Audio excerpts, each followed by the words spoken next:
uhita ibyogajuru buriya icyogajuru nicyo kigira buriya kuva ibibanza mu kwezi byarashizeyo mu kwezi hari inzu yo kubaka Afurika n'abayigihugu ntabwo bishaka gutunga muri Kanama mu kwezi ni hanini kuko umva uvuga ngo mu kwezi ariko hari umuntu undi guterera ngo ushaka kuhagurisha ariko amadolari ari kumwica ni amapawundi noneho nta nubwo akiri amadolari amapawundi ariko ari amapawundi ntabwo yabura nzakugurira kugira noneho nkodesha si ubwo ntabwo nshaka kubaho nkodesha mu kwezi kandi amafaranga nyafite uri koga ahubwo sheri ntuzongere kunsebya nujya ukenera kujya kuri tuwarete ni ukujya uratega akadege nyine ukajya muri Sudani nta kibazo uzangurira indege none ugize imfatanye cyane ariko se nzayigura ndayifite sinagirayo bitari ntabwo ari ngombwa kuyigura none ndayifite usibye ko itwara abagenzi ariko nubwo itwara abagenzi umunsi umwe ntabwo nawe ukuburira nyine ngikujyana none se kuki utanzaniye indabyo nagushakiye ururabyo zose ndazigenzura ndazishaka nsanga zose barazitanze ariko hari ahandi bandangiye ururabyo uzi ko Edeni ku isi gihari wakira Edeni ku isi niho bandangiye ururabyo ntabwo hazi jya usoma ibitabo Edeni ba mu ijuru sheni ntabwo iba oya buriya mu ijuru biriya nibyo Bibiliya isobanura iba mu isi iyi si turimo ariko barahandangiye ariko kugerayo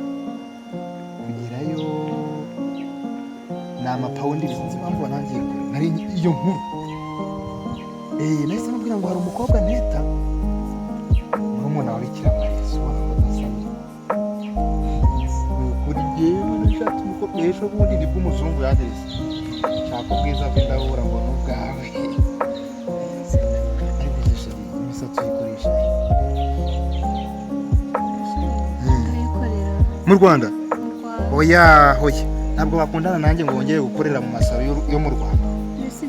ngewe ngiye kugushakira viza y'umwaka ngiye kujya urakoresha imisatsi mu Buhinde niho haba abakobwa beza batunganya imisatsi ukatugira neza ko mu Buhinde ho haba abakobwa beza umva narashatse rwose bavuze iminsi wese isaba mu Buhinde se ariko ngasanze ari wowe number 1 ako sheri ntabwo wishimye nakishima gute uri kuvuga ngo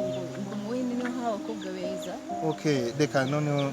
ndeke kukubabaza ariko aho ngaho agataho by the way urumva ari nk'ufitiye imana nibagiye kukubwira ko imodoka yahageze mu Rwanda uyu munsi urabeshya buriya ndi kukubeshya none ndabibona ryari kuvuga ngo yabanje ndabibona cyane oya ariko ntukajya ugira amatsiko oya mbwira aho ndi buyikure oya si ukuvuga ngo ko ntacyo ndibuze kuyikuzanira nimugoroba ntukajya babara bisi nimugoroba ariko se nimugoroba oya ndabanza mpamagare maze ku cyicaro niba yageze mu Rwanda uri kumva imaze iminsi mu nzira ariko ishime wiri kuri disi watwawe wagize ibyishimo kandi nyine wahuye n'umusore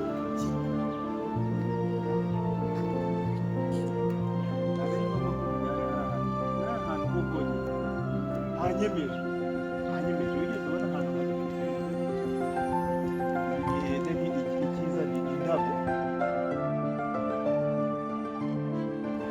ibigomba ejobundi amatunda z'abayenzi igabe urenze n'agatunda bakiriye ni twa dutunda bavuze buriya kureba nkabona urenze ikinyomoro ariko hari ukuntu mba ngenda useka mpita mfata rwose mama ibyo nakubwiye byari ukuntu buriya Bikira Mariya yasize murumuna we ntibabimenye ni wowe rero ntabwo ubibona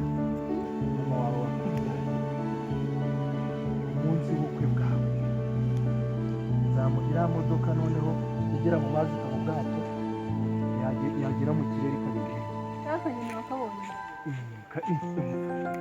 ni ukuvuga ngo nanjye nicyo mba nakuzaniye kureba utuntu tugezweho nka turiya. ni ukuvuga ngo buriya mba nagushakiye umwanya bishoboka, ariko abakozi banjye nyine bampamagaye buriya mba nirengagije, ariko bibaye ngombwa ko musezera. Hari imodoka zigeze ku mupaka zizanye ibicuruzwa baramenera hariya dawuni tawuni hariya, bafite abakozi nyine bacururiza bashinzwe bangezaho raporo gusa.